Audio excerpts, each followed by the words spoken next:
कुम्हार गांव के बाहर एक छोटी सी झोपड़ी में मोहन रहता था। पेट भरने के लिए उसके पास सिर्फ एक पुराना चाक था। हर सुबह सूरज निकलने से पहले वह उस चाक के सामने बैठ जाता और पूरा दिन मेहनत करके मिट्टी के बर्तन बनाता। फिर शाम ढलते ही वह अपने बनाए हुए बर्तन टोकरी में रखकर बेचने के लिए बाजार निकल पड़ता। बाजार पहुंचते ही मोहन जोर जोर से चिल्लाता, बर्तन ले लो, बर्तन, ठंडे पानी के मटके ले लो। उसकी आवाज सुनते ही आसपास के लोग इकट्ठा हो जाते और धीरे धीरे उसके सारे बर्तन बिकने लगते और उन्हीं पैसों से उसका गुजारा चलता। फिर रात को घर आकर चूल्हा जलाता, सादा सा खाना बनाता, उसे खाता और थकान से चूर होकर सो जाता। लेकिन एक रात जब मोहन गहरी नींद में सो रहा था तो उसने देखा उसका वह पुराना चाक उससे बात कर रहा है। मोहन, तू ईमानदार है, मेहनती है, लेकिन याद रखना कल सुबह जब तू पहला बर्तन बनाएगा उसे कभी मत बेचना। तभी मोहन अचानक घबराकर जाग गया। उसका पूरा शरीर पसीने से भीग चुका था, सांस तेज चल रही थी। वह खुद से कहने लगा, शायद ये सिर्फ एक सपना था। लेकिन उस चाक की आवाज अभी भी उसके कानों में बार बार गूंज रही थी। फिर सुबह मोहन ने जैसे ही पहला बर्तन बनाना शुरू किया, चाक धीरे धीरे घूमने लगा और उसके हाथ मिट्टी को आकार देने लगे और कुछ देर बाद एक बर्तन बनकर तैयार हुआ। लेकिन अजीब बात यह थी कि वह बर्तन साधारण मिट्टी का नहीं बना, बल्कि वह एक सुनहरे रंग का बर्तन बना। मोहन कुछ पल तक उसे बस देखता ही रह गया, क्योंकि उसने इससे पहले ऐसी चीज कभी नहीं देखी थी। फिर उसके मन में एक ख्याल आया,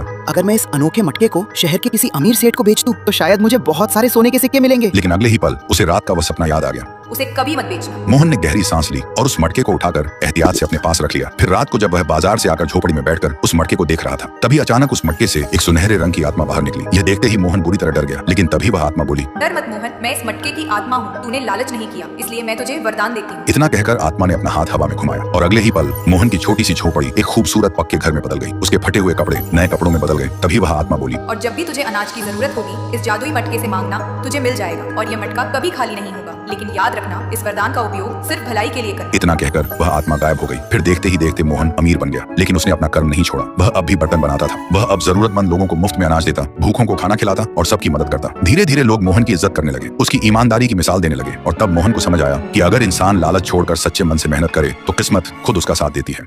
हेलो दोस्तों, आप लोगों ने पूरा वीडियो देखा। वीडियो कैसा लगा आप लोग कमेंट में बताइए और चैनल को सब्सक्राइब कीजिए, लाइक कमेंट कीजिए। जय हिंद, जय भारत। मिलते हैं अगला वीडियो में।